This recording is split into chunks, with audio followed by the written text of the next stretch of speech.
All day long he was fighting for you, and he didn't even know your name. Young men come and young men go, but life goes on just the same. And I don't know why do we keep holding on? I don't know why, pretending to be oh so strong. Oh, why is there something I don't know? Something very wrong with you and me, or maybe that's the way it is.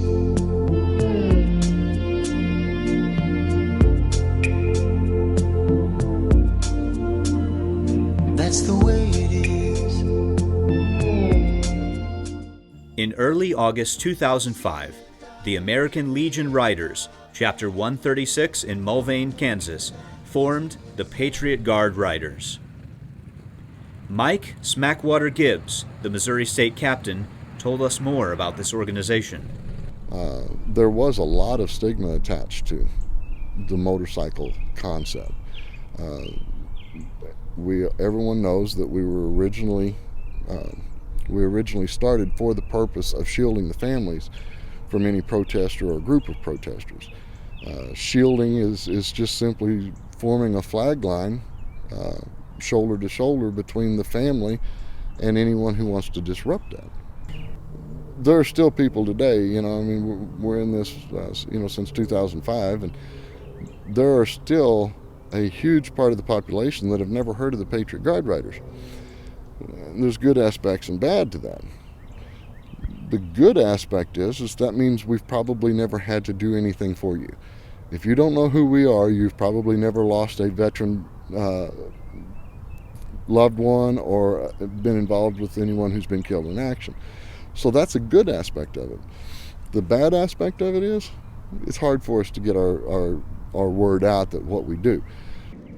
Right over there is the grave of Staff Sergeant Amanda Pinson. She is my beginning. I never joined a motorcycle club or never joined any types of ride groups or anything like that. I was a lone biker. I liked to ride for my own enjoyment.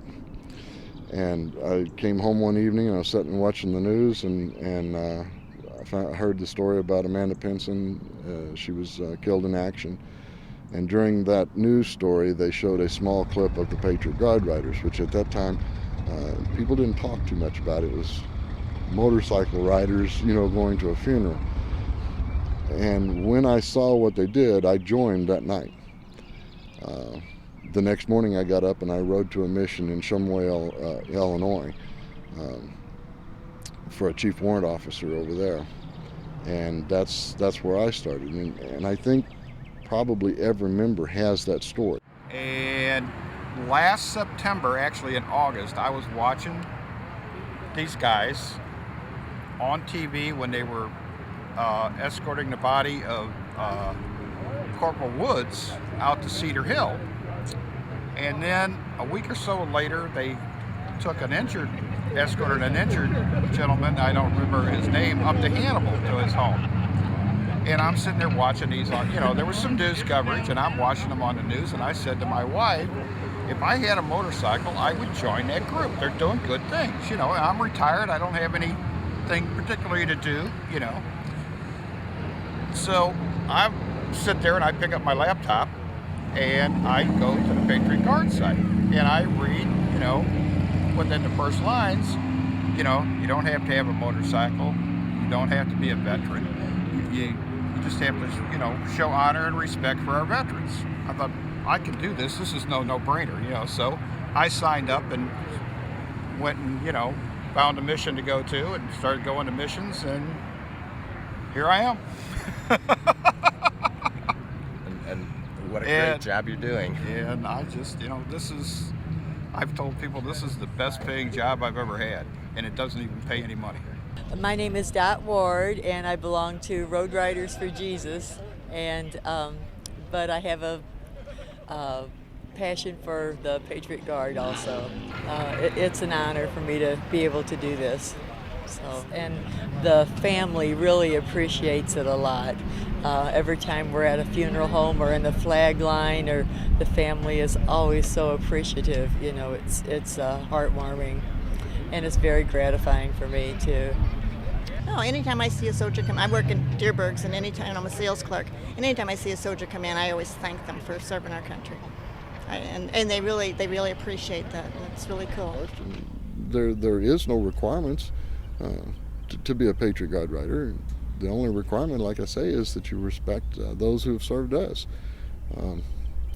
I think the largest percentage of people feel that respect and feel that honor. I mean, whether you agree with a certain conflict or you don't agree with a certain conflict, or whether you agree with a certain political view or not, has nothing to do with what the Patriot Guard riders do. No more than it does the soldier that's doing his job.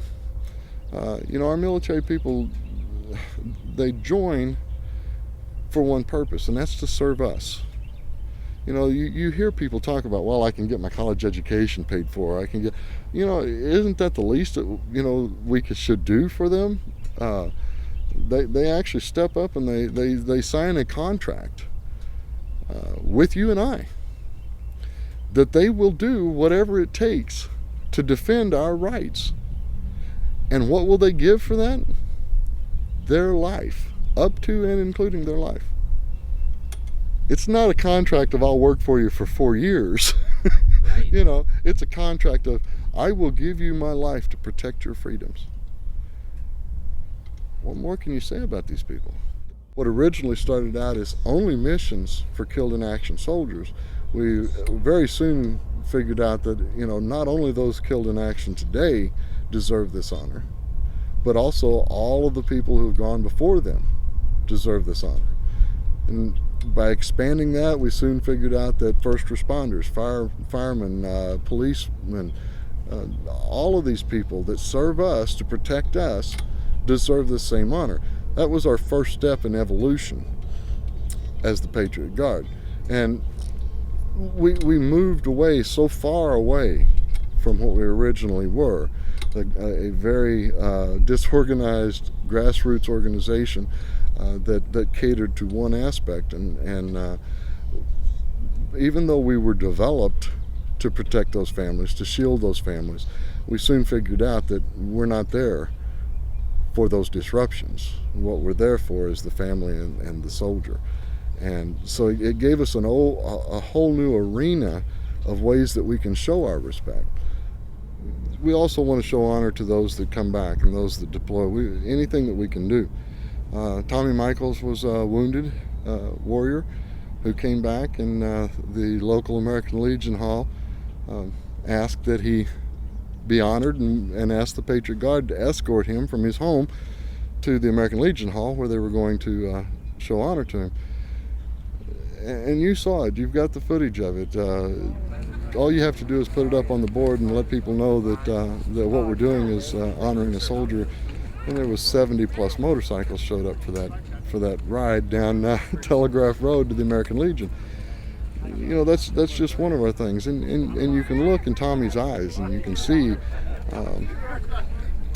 he's astounded that people are proud of him. You know, that people would come out that didn't know him at all just to get that chance to shake his hand. I mean, and tell him thank you. And that means so much to him, and they just don't get enough of that. You can't get enough of that. You know, as a soldier that has fought and for us, the simple thank yous just don't add up. There's so many times that when you're out there in combat, you don't realize that people back here in the United States are there supporting you. It's a great privilege for us to be able to sponsor you up there. I expect a lot of emotion out of us little guys. Thank you for your service. Thank you, sir. Definitely overwhelming. Definitely didn't expect to see everybody here. I was just expecting to come home, drink a couple beers, and well, not a couple. Drink a lot of beer and have a little R&R. You know, that's all really I was expecting. I wasn't expecting to see a bunch of people shed tears and go out of their way. So if I could get a big round of applause for Daryl and Lisa.